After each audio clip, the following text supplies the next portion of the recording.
Hai semuanya! Kalian pernah nggak sih, gengs, melihat batas wilayah antar negara secara langsung? Beberapa dari kita pasti beranggapan bahwa batas wilayah antar negara selalu dibatasi oleh pagar berduri dan dijaga oleh anjing penjaga. Dan untuk menyeberangi wilayah itu pun, kita diharuskan untuk melalui pemeriksaan paspor untuk dapat diizinkan masuk. Namun, kalian tahu nggak sih, gengs? Ada beberapa batas wilayah antar negara yang dibatasi dan dipisahkan dengan berbagai hal yang unik dan tak biasa loh. Pengen tahu kan batas wilayah apa aja itu? Tonton videonya sampai habis ya.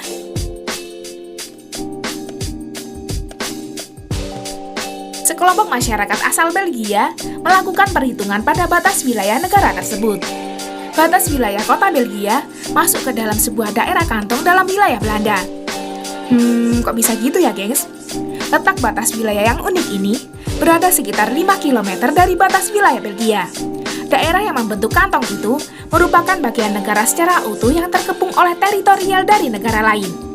Meskipun tampak membingungkan, tapi untuk beberapa wilayah Belgia memang menjadi bagian dari wilayah Belanda, dan begitu pula sebaliknya. Sebagaimana diketahui, batas wilayah yang membingungkan dan rumit ini telah dibangun antara Belanda dan Belgia di tahun 1843. Itu semua sudah melalui prosedur pembagian wilayah ke dalam bagian-bagian kecil pada semua sektor. Bahkan, beberapa rumah dan bangunan yang ada di dua negara terkadang menggunakan salah satu aturan negara lain. Seperti aturan restoran Belanda yang tutup lebih awal, sehingga mengharuskan pelanggan untuk pindah ke sisi restoran Belgia saat restoran di Belanda tutup. Sungguh keputusan yang bagus ya, gengs. Di lain pihak, Belgia memberikan diskon harga kembang api ketika negara Belanda sangat melarang hal itu. Itulah mengapa banyak dari orang Belanda memilih berkunjung ke negara Belgia, yang mana mereka dapat mengunjungi berbagai toko di Belgia dan membeli berbagai macam kembang api untuk perayaan tahun baru.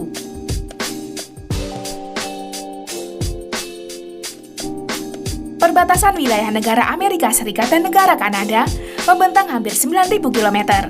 Itu akan tampak cantik dan normal tanpa adanya perpustakaan dan gedung opera. Perpustakaan Haskell dan gedung opera sengaja dibangun di atas wilayah negara Kanada dan negara Amerika Serikat. Itu bukanlah sebuah candaan atau kesalahan ya, gengs. Namun, bangunan ini memang disediakan oleh sekelompok orang di perbatasan wilayah untuk tujuan pendidikan dan kebudayaan.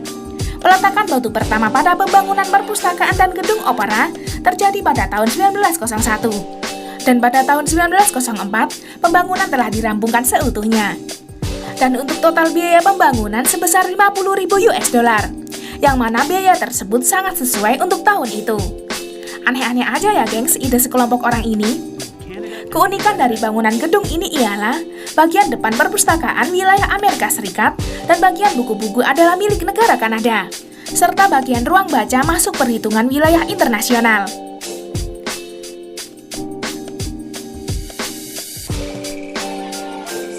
Perbatasan negara Amerika Serikat dan negara Meksiko terlihat tampak sangat ketat penjagaannya, terutama perbatasan di wilayah pantai San Diego dan pantai Tijuana. Kamu akan menemukan sesuatu yang sangat menakjubkan. Sebanyak 5 juta orang tinggal di perbatasan Amerika Serikat dan Meksiko ini sejak tahun 2012, sehingga menjadikan wilayah tersebut sebagai kawasan tempat para urban terbanyak. Padahal, wilayah perbatasan ini sangat dilindungi mulai dari pagar, dinding hingga 3 checkpoint. Sama seperti perbatasan wilayah lainnya, dengan pagar pembatas ini, masyarakat banyak yang menggunakannya untuk berbincang dengan masyarakat lain dan mampu bermain voli atau hanya berbincang dengan teman atau keluarga yang tinggal di negara lain. Dan yang lebih unik lagi, di wilayah Juarez dan El Paso, seorang profesor arsitektur mendesain sebuah permainan jungkat-jungkit di pagar pembatas, sehingga masyarakat yang ada di batas negara tersebut mampu menggunakannya. Itulah beberapa perbatasan di dunia yang terbilang unik dan aneh yang pernah ada. Gimana nih pendapat kalian, gengs?